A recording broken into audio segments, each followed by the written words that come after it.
Hello, good afternoon. Those of you who joined me last time, my apologies. Um, I was interrupted unexpectedly, so I've done what I need to do and I thought I would try again. I've moved locations because I now have someone downstairs cleaning my carpets and sofas. So I thought I would try again and see if I can get through what I wanted to talk to you about today. So you will see from the title that I want to talk about aesthetics and is it an art or a science?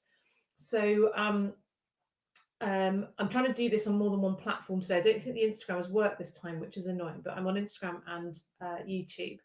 So if you have any questions, please do put them into the comments. I can see those, or I should be able to see those.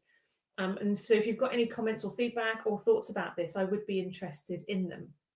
I often talk to my clients about the sort of art and science of this because I find it quite important. And the way I was trained um, has trained me to look at it in the way that I do.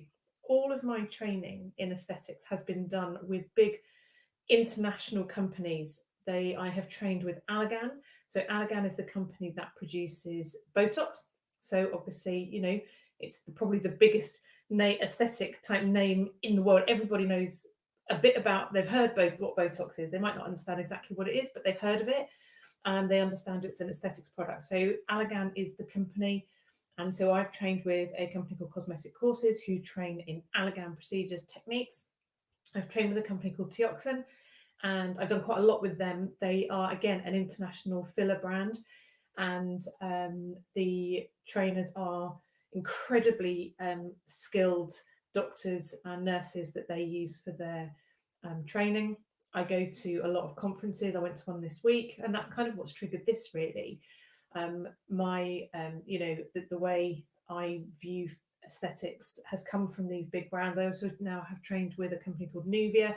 The Nuvia have the biggest selling filler brand in the Middle East, and they've been in the UK for a few years. And I'm using a lot of their sort of electronic type platforms as well as some of their fillers now. So that's where all of my training and my insight has come from. And so I've got sort of quite a range of skills and understanding of these things. And the thing that drove me to do aesthetics in the first place is also, and the thing that stopped me injecting for quite a long time as well, is all wrapped up in this.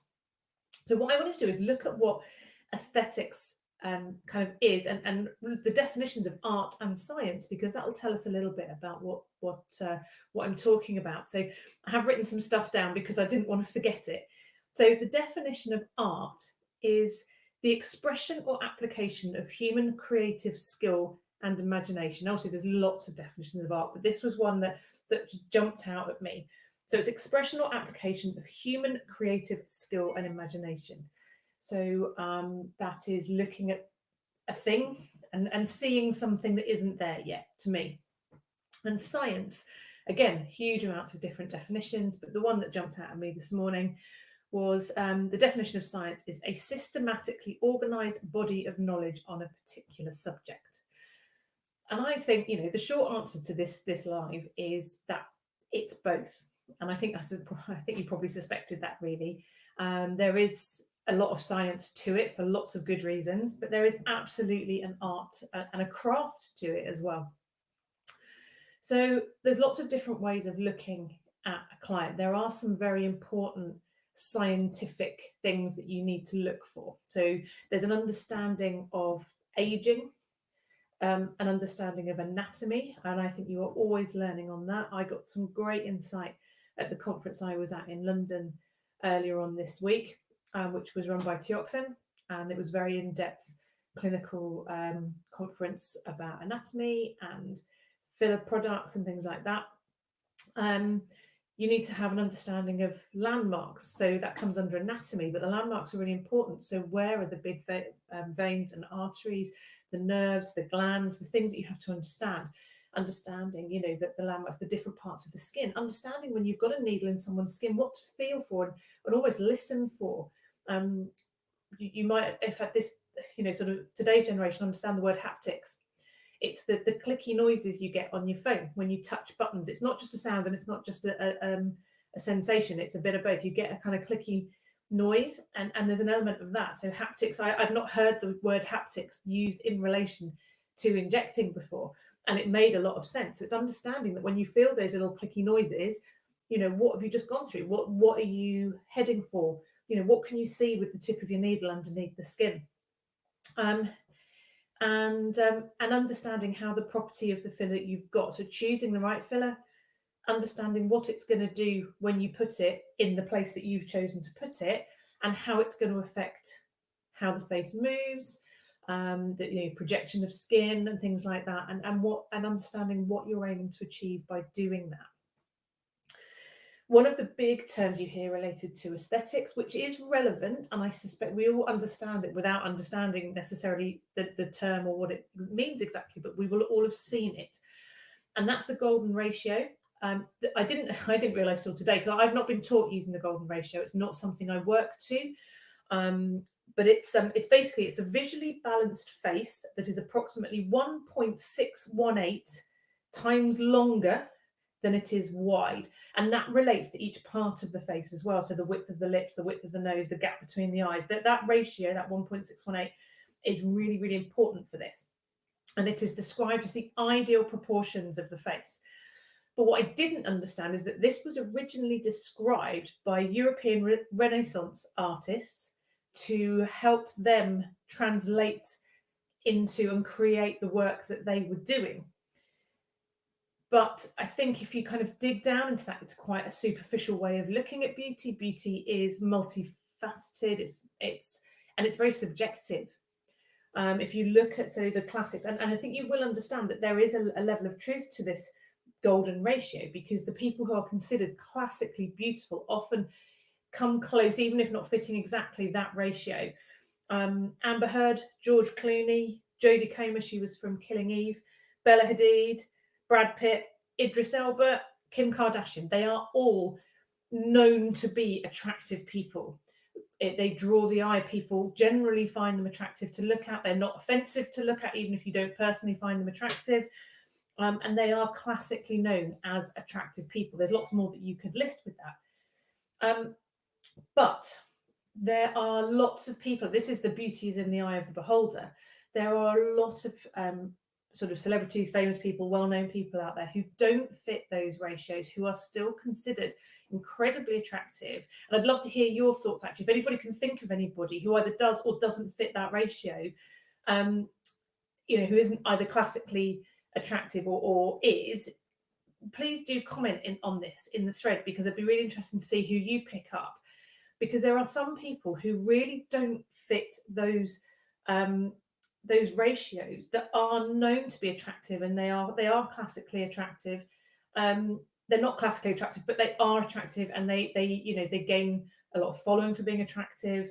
And those that don't fit, believe it or not, Angelina Jolie does not fit, but she is known to be classically attractive. Daniel Craig, he is quite a way off a lot of those ratios. Uma Thurman, she's always the one that springs to mind. And there's another one who I've been trying to work out, and I can't think who it is. Very kind of, she looks like she'd fit really beautifully in like sort of a Lord of the Rings type production. Very elfin looking features, miles away from the golden ratio, but stunningly beautiful to look at. So yeah, Uma Thurman. Sarah Jessica Parker does not fit those ratios. Benedict Cumberbatch, some people, he's very much a Marmite one. I think some people would find him attractive, some people don't. And Natalie Portman, none of those fit the classic golden ratio. So I think we understand what is meant by it, and we understand that that's an attractive thing to look at. And it can be used. Some people are very sort of rigid in use, and I don't mean that in a negative way, but very rigid in using those measurements to try and create those types of features and those measurements on a face when they're doing aesthetics on somebody. And that's fine. I was never taught it. The big companies don't teach it, or certainly not the ones that I've trained with. Allergan don't teach it to the degree. It is mentioned in training, but it's not taught as a thing to measure in those kind of ways, or certainly I've never been taught that. Where I've been taught to measure and mark the face, it's to identify landmarks you're going to treat, identify risk areas, identify where. So the throat, there's a hole that goes into the skull that you have blood vessels and nerves come out of. Here, it's a really, really important landmark. So I draw lines and make measurements on the face to make sure I avoid that point with with needles and cannula. So, measurements are important. You know that you have to go, there's a Botox point that if you don't put it in quite the right place, you can affect the wrong muscle. So you know that you go a centimetre one way, a centimetre down, and that kind of thing. So there's points that are measured, but in a different way. And I think I might subconsciously use some of those measurements when you're looking at somebody. I look at the person and I think, yeah, okay, they're saying that they feel their face is too narrow or their jaw's too wide or whatever it is. And you look at putting filler somewhere to adjust those features. And I suspect you're kind of naturally using a version of that ratio to treat somebody. And there are some who very successfully use the more stringent measurements. There's an injector in California who charges a fortune that I follow on Instagram, Simon Orion, and he very specifically measures. He uses angles, he uses, marked rulers and those kind of things to mark up his clients, and he's very, very specific on that and does amazing work. And like all the celebrities go there, and he charges an awful lot of money. I mean, it's hundreds and hundreds of dollars before you even step over the doorstep there. And he's very successful at that and does a very good job of that. But I think the point is here that you don't have to be that stringent on those measurements, and not everybody needs it for the sorts of treatments that I offer and the sorts of results that I'm trying to get. It's about enhancing the individual's features to fit appropriately for them, the results they're trying to achieve, the age that they are, and those kind of things. And that then kind of leads on to appropriate and ethical injecting. One of the things we talked about at the conference this week was very much about age appropriate injecting. We've all seen celebrities over the years who have gone way over the top. Some of them have managed to claw it back, some haven't. A lot of Love Islanders have had all their fillers dissolved, for example, because they realise they went too far. And actually, overfilling young faces can actually be very aging. And these women were looking like they were in their 40s when actually they were in their late 20s. People like Courtney Cox, she admits to having massively overdone fillers and Botox for a while, and it changed the way she looked. And again, she's gone back to a far more natural state. I would guess that there is something still that she's having, but it doesn't look like her. That you shouldn't look like you have fillers. And these celebrities who look like they've got fillers, they've been overtreated or badly treated in some way. Nicole Kidman, I remember seeing her once on Graham Norton. She was so expressionless, nothing moved. Literally, she probably looked incredible on camera, but she was like this soulless void. There was nothing there, and it was really unpleasant to watch because she was such a beautiful woman. And again, she's come out and said, I overdid it, and she doesn't have Botox anymore. She'll be having something. There's no question she'll be having something, but it depends what it is.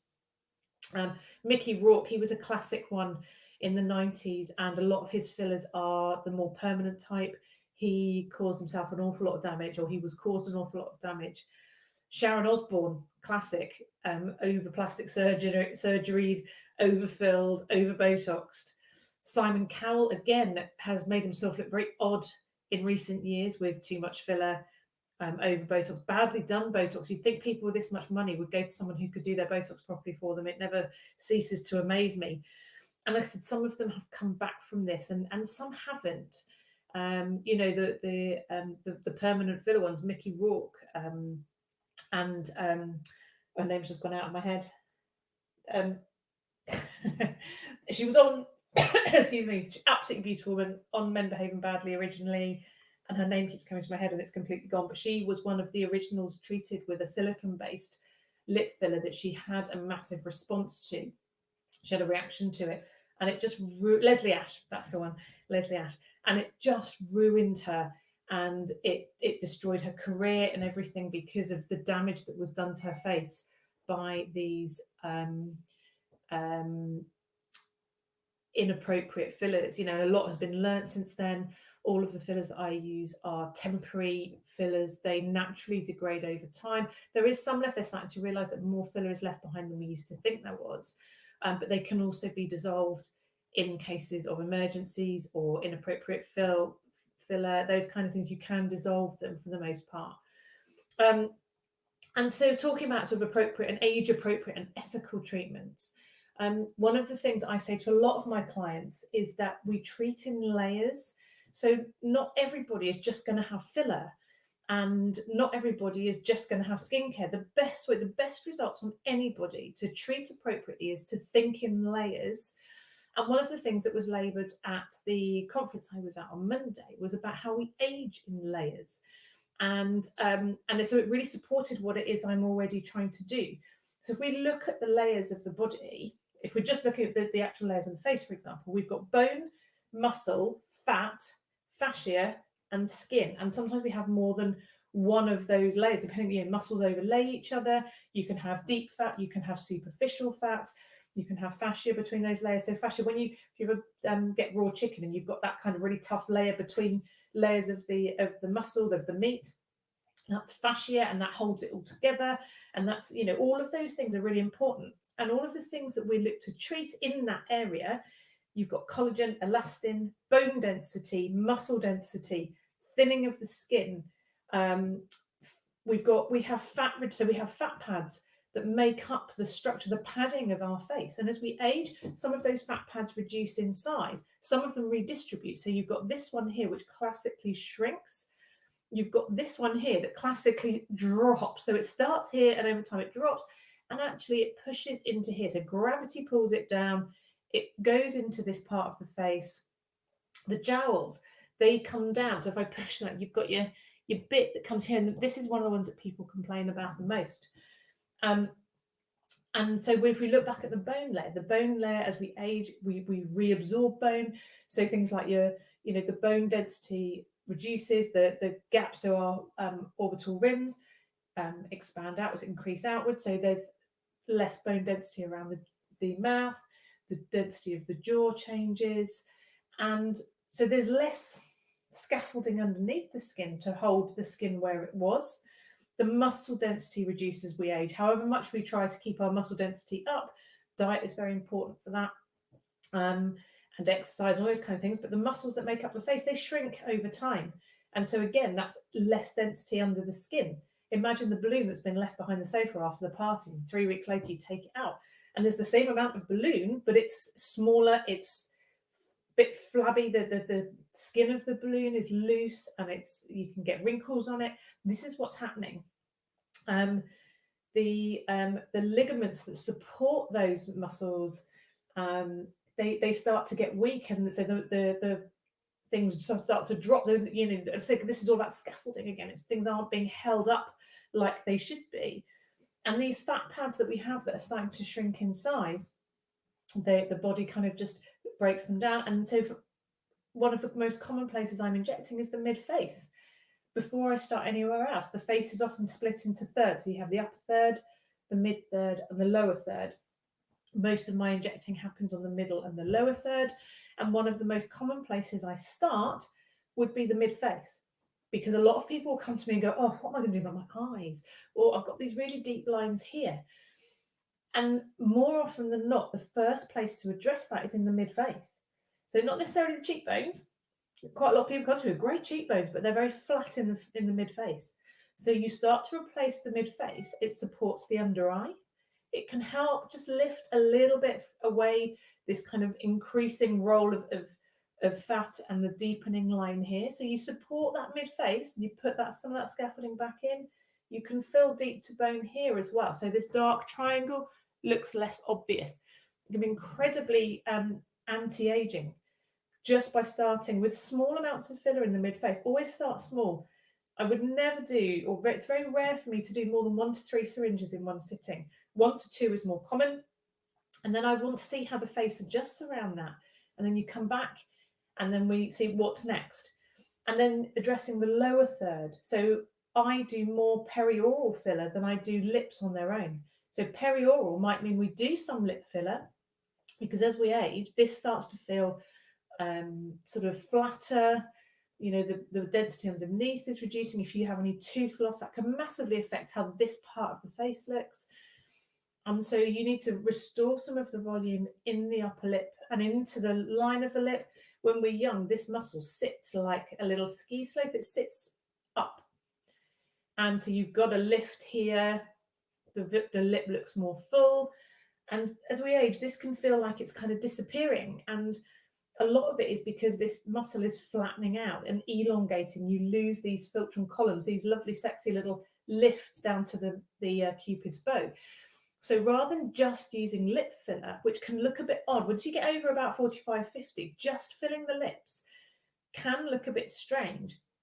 So more often than not, I'm doing not just the lips, but also the oral contours, the marionettes, this part here, actually putting some structure into this part of the face to support the mouth underneath. You can put back philtrum columns. You can put some into the nasolabial folds. I tend to do that very superficially, very, very little, very rarely do I do a lot in the nasolabial folds. I would prefer to use that filler in the mid-face. It's a more natural look. If the nasolabial folds are bothering you, that isn't necessarily the place to treat. If you target the nasolabial folds straight away without addressing volume loss in the mid-face, you can end up looking a bit like Homer Simpson. You get this kind of sort of slightly gibbony pout at the front of the face. So focus on the mid-face and you'll find it's a much more natural result. And then we're looking at the lower third, and it's an area that, again, so, well, this comes into the lower third, obviously, but a lot of people are complaining about jaw lines, narrowing here, sort of losing the sharpness of the jaw, and then this fat pad, which descends with gravity and age and ligament laxity and all the things that we've just talked about. And you end up with this sort of pouchy bit here, which is incredibly difficult to treat. But you can inject filler into here. You can recreate the jawline. You get a little bit of lift with that. You can re-elongate the chin. And I'm talking about women here because you don't want to elongate a male chin because it's very feminizing. And so you can use filler to address that area as well. And then the other one area I haven't talked much about is the upper third. I don't inject forehead or glabella or nose. They're very high risk areas. They're the highest risk for ocular problems, so things like blindness. But I do superficial temple filler. So if you think of the peanut head, when you start to go in here, it's really aging, but a lot of people don't treat it. And it's a very subtle filler to have. No one will know you've had that filler, but it's very anti-aging. I'm probably at the point where I could do with a little bit. So the older women will start to fill in the ends of their eyebrows to make them look wider because they're losing the volume here. If you think of very, very old people in rest homes, if you've ever spent any time in a rest home, one of the first things you'll notice is the skeletalizing of the face, the hollowing in the temples and the eye area. So you can fill superficially. It's a moderately high risk area to do, but if it's done superficially and appropriately with a cannula, it can be a really, really great way to take years off someone without them looking like they've got filler. So these are all really good, ethical, age-appropriate fillers to be doing to people where no one is going to know you've got fillers. So many people will say, if you mention the word fillers, Botox and fillers to someone, oh yeah, no, that looks awful, I'd never have that done. And you start showing them pictures of people who have clearly had those things done, but they're not obvious to the untrained eye. When I say I've got loads of fillers, people say, but you haven't got fillers, you can't see them. No, I've got fillers, but they've been done properly. And that's why you can't see them. If you can see fillers, they've been done badly or they've been overdone. And fillers should be appropriate and subtle. So there's a lot you can do before anybody would have any idea that you had fillers done. So we talked about aging in layers, and I've always talked about treating in layers. So we start on the outside with skincare products, retinols, SPFs. They're all really, really important things to have. Hyaluronic acid serums, moisturizers, things that help with skin cell turnover and exfoliating. They're all really important things. And if you're going to invest in your skin and start having injectables and other treatments, you absolutely should be at least getting, at the very, very least, a retinol, an SPF, and a couple of decent things to maintain skin health. There's no point spending hundreds and thousands of pounds on other types of things, injectables and chemical peels and all those kind of things, if you're not going to look after your skin yourself. So that's the top layer. Then you're looking at things like skin boosters, so more superficial injectable type treatments, chemical peels, microneedling, Our new radio frequency is amazing if you want something non-invasive. And if I use the right fillers, you can use that alongside it. So Nuvia fillers are not, um, they are thermostable. Most fillers are not thermostable. So if somebody's got a face full of fillers, um, I'm not going to be suggesting we use heat on them unless they're getting to a point where they need their fillers redoing, and we'll replace them then with thermostable fillers. So radio frequency is amazing for lifting, tightening skin, creating new cell turnover, creating collagen and elastin, so making the skin healthier, feel younger, more flexible. Microneedling and chemical peels, again, we're looking to create controlled damage to the skin so it heals better and creates that collagen. So that's your next layer down. And then I said we skin boosters that's an injectable, but into the surface of the skin. Profilo, Hydro Deluxe that I use, Redensity One, RHA One, all really, really good skin boosting treatments. Then you've got your fillers and your Botox. So fillers to replace volume, to create hydration and support and structure in an area, to replace lost volume. Botox to help reduce creasing of the skin. So your Botox, which stops the frown lines. I'm overdue, so you can probably see I've got my 11 lines coming back, so that needs topping up. Raise the eyebrows. You can use the Botox to stop these being able to move, so you keep the skin smooth. You can use it for the crow's feet around here. I do a lot less of Botox around here because I've been using polynucleotides and exosomes. Another really, really great treatment. But again, if you stop this muscle being able to contract and do that, if you stop it being able to do that, you don't get the visible creases when you smile. But if you overdo things like toxin, you can get that that false frozen look, the Nicole Kidman of about 10 years ago, maybe less, when nothing moves. And we don't want that. We want the skin to be as healthy as possible to avoid that and to reduce the need for too much of the more sort of aggressive treatments. And then sort of the further you go, you know, then we get to the deeper fillers for mid-face replacement, jawline fillers, those kind of things. And then you can go, then the more of those layers that you address, the better your long-term result is ultimately going to be. That can also translate then down into another layer further than that. And I talk a lot about general health, gut health, nutrition, sleep, stress. All of those things are crucial to our ongoing health and sanity, frankly, because the first place deficiencies in any of those things show is the face. So if your nutrition isn't right, if you're not getting enough sleep, if you are stressed, they will all show in the skin of the face, in the under eye area, in having dehydrated skin. If your water intake isn't good enough, you know, the skin won't bounce back like you would expect it to.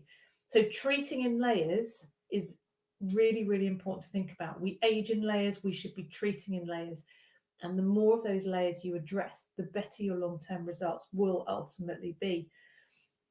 So, like I said, back to the beginning, to go back to what this live was supposed to be about, is aesthetics and art or a science. Like I said, I would love to hear your thoughts on this, and come and tell me whether you think it's one or the other or both. I firmly believe it's both. Without the science, you don't have safety. The science is crucial for using the right products, using the right brands, getting the right training, getting the right support and mentorship. Working on your own in this industry is a daunting prospect. And I didn't start injecting until I'd had a really good mentorship team around me, because it's all very easy to go and train in aesthetics, and very easy to go off on your own and do whatever you want in aesthetics. There are no rules. It's, you know, there's no regulation. So, you know, it's a really easy thing to start. But for me, it was crucial to have that support, and I get as much ongoing training and mentorship as I possibly can, because I'm always learning. There were very, very experienced doctors at the conference I was at on Monday in London, and all of them were saying we always get something from this. You know, you're watching people who are experts in their field, and so even if you're also an expert, you might just pick up that one little thing. And so I always go to these when I can, and I always find that I'm learning things, picking things up as I go along. I always do as many of those kind of things I can. I use the support offered by the big companies. I have regular meetings with Tioxen and Nuvia, and I update my training wherever I possibly can. So the art is so crucial to get the good results, to be able to have the right eye to look at somebody and understand where their fat pad deficiency is, and looking at shadows and light was really, really important. You know, you sit with somebody, I mean, you can see here the light is completely different on both sides of my face, and you see different things. So the reflection here shows that I have got a bit of cheekbone lift. And when and you can see the shadows here look deeper because the sun is coming, the light is coming right on the side of my face. Whereas this side, it doesn't look like I've got very much in the way of nasolabial fold. Here it looks like I've got very deep nasolabial fold. Be very careful with before and after pictures because it's really easy to tweak. I don't have to move my head very far to change how those shadows fall on the skin. I do use before and after pictures, but I'm very, very cautious of them. I'm very careful how I use them because they don't always represent exactly what is going on. Some of them can look amazing. I did a before and after picture of the lines on my chest a while back. I took one picture and it looks absolutely terrible. I turned about 30 degrees into a different light and I took the picture again and it looked like this amazing result. I hadn't done anything except taken a little step to the left and the pictures were taken 10 seconds apart. But it could have been an amazing before and after picture, but nothing had changed except the lighting. So do be careful, which is why I said I don't use a huge amount of before and after pictures. I do use some because they are relevant and important, but they aren't everything and they don't give you the whole story. The whole face gives you the whole story, and spending time with someone and looking how their face moves. So art or science? Absolutely both, no question. But if you've got any thoughts on it, I would love to hear them. Please comment below. I said I don't think this ended up going out on Instagram in the end. I think I only managed to get Facebook on, but if it has gone out there, great, and I'm just going to go and check shortly. But any comments on art or science with aesthetics, or if you have any questions at all, please do come and ask me. And I hope that has been useful for you. I've got a few more people jumping in now, but I am done. Please do go back and watch it. Ask me any questions if you have any, and I will come back and talk to you all soon. Take care. Thank you for joining me.